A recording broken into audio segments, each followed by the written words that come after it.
Depuis plusieurs années, la protection des données personnelles est très encadrée en France, notamment par la loi informatique et liberté de 1978. Le règlement européen, qui sera applicable en mai 2018, va venir renforcer cette protection, notamment pour tous les citoyens européens dont les données sont collectées et traitées.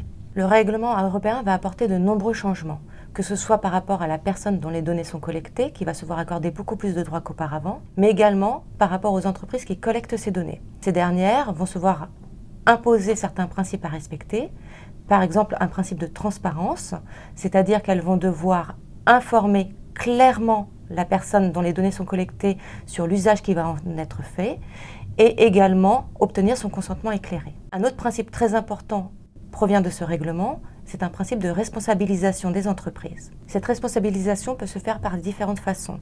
Par exemple, par la mise en place d'études d'impact en interne sur les traitements des données, mais également par l'obligation de tenir un registre des traitements. Et enfin, et surtout, par la désignation en interne d'un DPO, c'est-à-dire d'un délégué à la protection des données.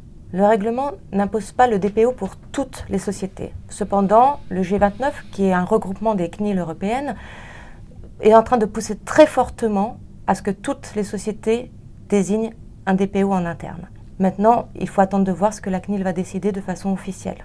Les missions du DPO seront notamment d'aider les entreprises à la protection des données personnelles en interne, mais également de coopérer avec la CNIL sur le sujet. La question qui se pose actuellement et qui peut poser difficulté, c'est que certaines entreprises ont un SIL en interne, c'est-à-dire un correspondant informatique et liberté, et ils se demandent s'ils doivent le remplacer par le DPO ou pas. La question n'est pas encore vraiment tranchée. On nous dit que le SIL peut devenir DPO, mais on ne nous dit pas si un SIL et un DPO peuvent collaborer au sein de l'entreprise.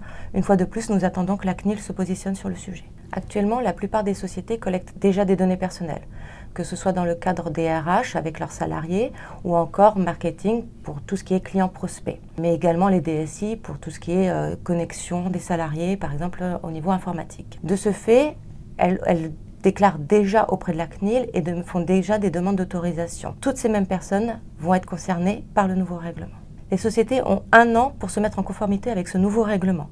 La CNIL, de son côté, travaille le sujet, bien entendu, et va modifier la loi informatique et liberté. De notre côté, nous avons pris connaissance de ce règlement. Nous sommes toujours en attente des déclarations de la CNIL pour voir ce qu'ils envisagent de faire. Et nous allons régulièrement publier sur notre site internet les nouveautés sur le sujet. Nous nous tenons également à la disposition de tous les clients SVP pour répondre à leurs questions.